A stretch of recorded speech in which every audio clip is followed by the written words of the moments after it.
तो स्वागत है दोस्तों एक बार फिर से आप सभी का आपके और मेरे चैनल के ऊपर। मैं आदित्य लेकर आ चुका हूँ एक और वीडियो। दोस्तों दो तीन आपसे बातें करनी है। सबसे पहली बात तो सॉरी कि मेरी कल वीडियो नहीं आ पाई।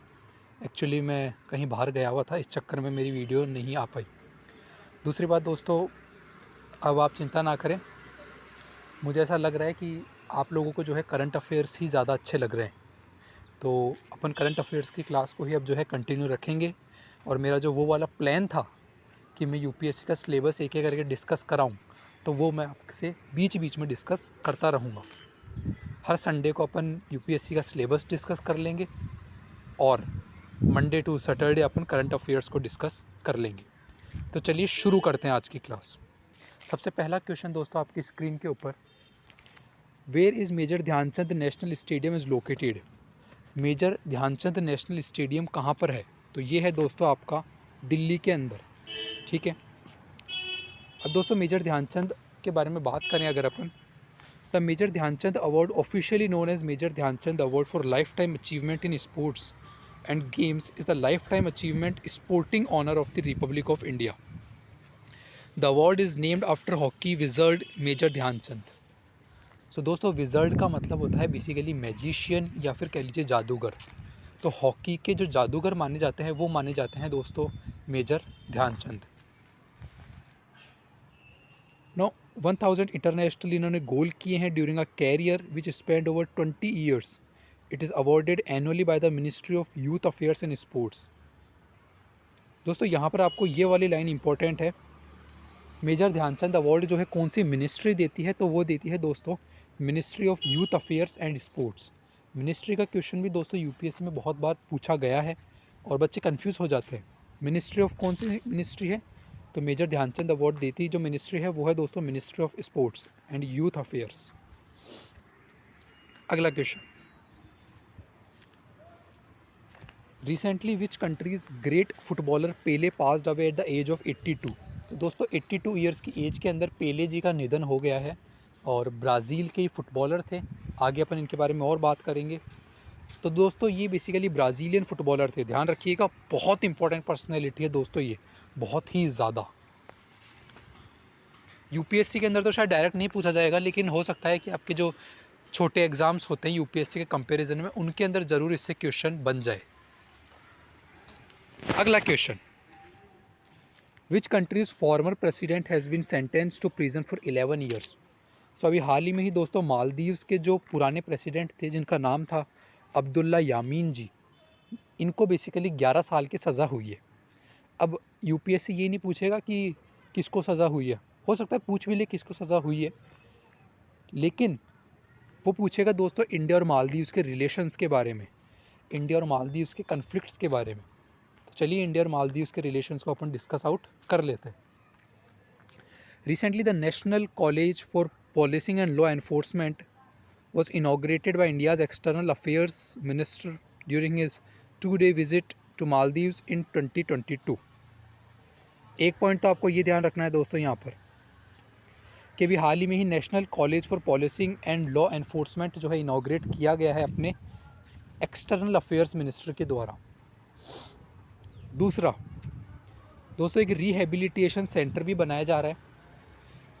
साइनिंग ऑफ अ यूएसटी, आप यहाँ से सब पूरा इसको रीड आउट कर सकते हैं। ठीक है। मैं दोस्तों यहाँ पर आपका टाइम वेस्ट इसलिए नहीं करूँगा क्योंकि मैं रीड करूँगा फिर मैं आपको समझाऊँगा तो ज़्यादा टाइम वेस्ट होगा। इसलिए मैं क्या करता हूँ, मैं कंटेंट पूरा आपको प्रोवाइड करने की कोशिश करता हूँ ताकि आप खुद से पढ़ें। और जब खुद से आप पढ़ेंगे, खुद से आप रीडिंग लगाएंगे तो कितने सारे फ़ायदे होंगे वो मैं आपको बता देता हूँ। सबसे पहला फ़ायदा होगा आपकी रीडिंग अच्छी होगी। दूसरा फ़ायदा होगा आपको नई नई वोकैब सीखने को मिलेगी। तीसरा फ़ायदा होगा आपको कंटेंट तो मिल ही रहा है। और चौथा फ़ायदा होगा आपका टाइम बचेगा, क्योंकि यहाँ पर टाइम आपका बचेगा। मेरी कोशिश रहती है कि बहुत कम समय के अंदर पॉइंट टू पॉइंट बात करके अपनी बात को ख़त्म करूँ। तो दोस्तों यहाँ से आप प्लीज़ इसको रीड आउट करिएगा। यहाँ मैंने इकोनॉमिक रिलेशंस भी डिस्कस कर दिए, रिहेबिलिटेशन सेंटर के बारे में बता दिया। अच्छा यहाँ मैं दोस्तों कन्फ्लिक्ट्स क्या क्या है, इश्यूज़ क्या क्या है दोनों रिलेशंस के बीच में वो लगाना भूल गया हूँ। तो आपको मैं कुछ साइट का नाम बता देता हूँ, जैसे दृष्टि IAS करके है एक, काफ़ी अच्छी है, तो उस वहाँ जाके भी आप सर्च आउट कर सकते हैं। अगला question, where will the Atal memorial be built? दोस्तों जो अटल मेमोरियल होगा ये बेसिकली बनाया जाएगा आपका ग्वालियर के अंदर। Recently who has become the central vigilance commissioner? अभी हाल ही में ही दोस्तों कौन सेंट्रल विजिलेंस कमिश्नर बन गए हैं? तो वो बन गए हैं दोस्तों आपके प्रवीण कुमार श्रीवास्तव जी। ध्यान रखिएगा, प्रवीण कुमार श्रीवास्तव उनका नाम है, जो कि सेंट्रल विजिलेंस कमिश्नर बन चुके। दोस्तों अब सेंट्रल विजिलेंस कमीशन के बारे में बात कर लेते हैं। सबसे पहले मैं आपको बताऊं विजिलेंस का मतलब क्या होता है। बेसिकली विजिलेंस का मतलब होता है निगरानी रखना। निगरानी रखते हैं ना, तो उसको कहते हैं दोस्तों विजिलेंस। अब देखिए आज आपने एक और नया वोकैब सीख लिया विजिलेंस का मतलब। चलिए एक्सप्लेनेशन है यहाँ पर। The central vigilance commission is the apex vigilance institution free of control from any executive authority, monitoring all vigilance activity under the central government and advising various authorities in central government organizations in planning, executing, reviewing and reforming the vigilance work. दोस्तों अब बात करते हैं the central vigilance commission, या जिसको अपन short form में CVC भी कहते हैं। इसको बेसिकली सेटअप किया गया था 1964 में। किसके रिकमेंडेशंस पर? श्री के संथानम कमेटी की रिकमेंडेशंस पर। 2003 के अंदर पार्लियामेंट ने एक CVC एक्ट ही बना दिया। ठीक है दोस्तों, इसके फंक्शंस क्या क्या होते हैं? तो फंक्शंस होते हैं the CVC receive complaint on corruption और misuse of office and to recommend appropriate action following institution bodies और a person can approach to CVC, central government, Lokpal और विसल ब्लोअर। यहाँ पर स्पेस कम था इसलिए 203 जने जो है CVC के अंदर जाके अपनी कंप्लेन फाइल कर सकते हैं, या कोई भी कंप्लेन फाइल कर सकते हैं। एक तो है दोस्तों विसल ब्लोअर, दूसरा है central government and the third one is Lokpal. Whistle blower क्या होता है ये आपको मुझे कमेंट बॉक्स के अंदर बताना है। चलिए अगला question, which states Dharmadam has become India's first full library constituency? The right answer is option B, Kerala. Which state's Dharmadan has become India's first full library constituency? The answer is Kerala. Union Minister Anurag Singh Thakur inaugurated sports science center in which city? So दोस्तों हाल ही में ही union minister जो है sports के अनुराग सिंह ठाकुर जी, उन्होंने sports science centre का अनावरण किया है आपका उडुपी के अंदर। उडुपी जो है दोस्तों वो एक तरीके से कर्नाटका के अंदर आप कह लीजिए कि वो है डिस्ट्रिक्ट है, उडुपी डिस्ट्रिक्ट, आप सबने नाम सुना होगा। एंड जब भी उडुपी के बारे में बात आती है तो हमेशा कृष्णदेवराय के बारे में बात आती है। जब भी उडुपी के बारे में बात आती है तो हमेशा हम्पी के बारे में बात आती है। जब भी उडुपी के बारे में बात आती है तो हमेशा 10 रुपये का नोट याद आ जाता है दोस्तों मुझे, क्योंकि उसके ऊपर वो जो व्हील बना हुआ है ना, वो शायद वहाँ से ही लिया हुआ है। चलिए तो दोस्तों आज के हमारे जो इम्पोर्टेंट पर्सनैलिटी है वो है पेले। पेले के बारे में अगर मैं आपसे बात करूँ तो पेले बेसिकली एक जो है फुटबॉल प्लेयर थे, जिनका जन्म हुआ था 1940 के अंदर और उनकी भी हाल ही में ही डेथ हो गई है 2022 के अंदर। वो ब्राज़ील से थे दोस्तों। उन्होंने अपनी लाइफ के अंदर 1000 से भी ज़्यादा गोल किए। कैन यू इमेजिन, 1000 से भी ज़्यादा गोल करना बहुत बड़ी बात है दोस्तों। और उनको कंसिडर किया जाता था मैजिशियन ऑफ हॉकी। मैजिशियन को एक नई वोकैब आप सीख लीजिए, विज़ार्ड भी बोला जाता है, WIZARD। तो मैजिशियन ऑफ हॉकी मतलब हो गया विज़र्ड ऑफ हॉकी। और आपको जो काम करना है वो ये करना है कि आप गूगल करिए और गूगल करके जो ये जो फुटबॉल है उससे रिलेटेड बहुत सारे फैक्ट्स होंगे, उनको आपको ध्यान रखना है। दोस्तों पेले जी का निधन हो गया, बहुत ही बड़ी खबर है और बड़ी दुखी खबर भी लगी मुझे। इसी चक्कर में दोस्तों अपन ब्राज़ील के बारे में भी डिस्कस आउट कर लेते हैं।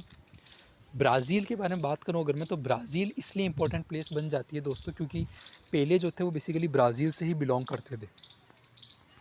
इसलिए हो सकता है UPSC आपके साथ ट्रैप क्वेश्चन बनाए ब्राज़ील की लोकेशन के रिगार्डिंग। तो अपने को किसी भी ट्रैप क्वेश्चन में नहीं फंसना है, माइंड के अंदर क्लियर रखना है, ठीक है। जो भी जगह न्यूज़ के अंदर है उसके बारे में ही पढ़ा कीजिए दोस्तों, बिना मतलब अपनी एनर्जी को वेस्ट मत करिए। ये भी पढ़ लिया वो भी पढ़ लिया, इन सबसे कुछ भी नहीं होने वाला। स्टैंडर्ड बुक्स पढ़िए और बात ख़त्म। देखिए दोस्तों ब्राज़ील के बारे में बात करते हैं अपन। ये है पूरा का पूरा साउथ अमेरिका कॉन्टिनेंट।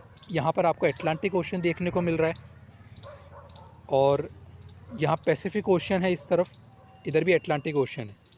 दोस्तों ये जो अटलांटिक ओशन है ये बेसिकली एक तरह का एस बनाता है, यूँ ऐसे करके एस बनाता है दोस्तों ये अटलांटिक ओशन। दोस्तों ब्राज़ील है, ब्राज़ील की जो कैपिटल है बेसिकली वो है ब्रासीलिया। और ब्राज़ील जो है दोस्तों वो जाना जाता है अपने अमेज़न फॉरेस्ट के लिए।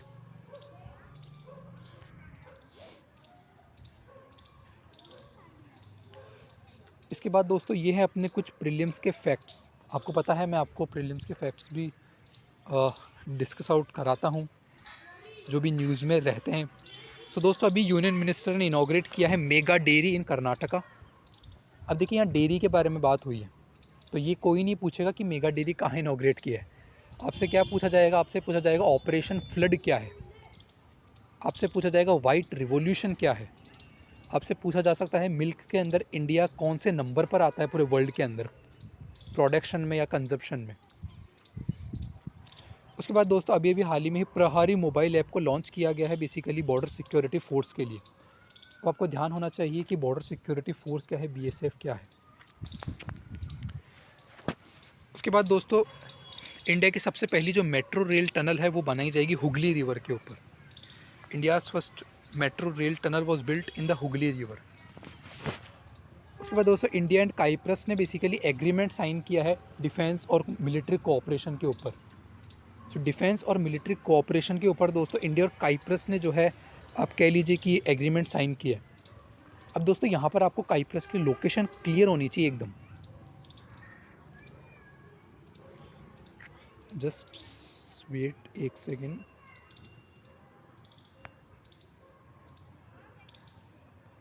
तो दोस्तों ये थी आज की हमारी क्लास। आई होप कि आपको सेशन पसंद आया होगा। नव वर्ष के नए साल की आपको बहुत बहुत शुभकामनाएं। आपका दिन शुभ हो, खुश रहें, आबाद रहें। पढ़ाई है, पढ़ाई भी करें लेकिन ज़िंदगी में मज़े भी करें। बहुत बहुत धन्यवाद। जय हिंद।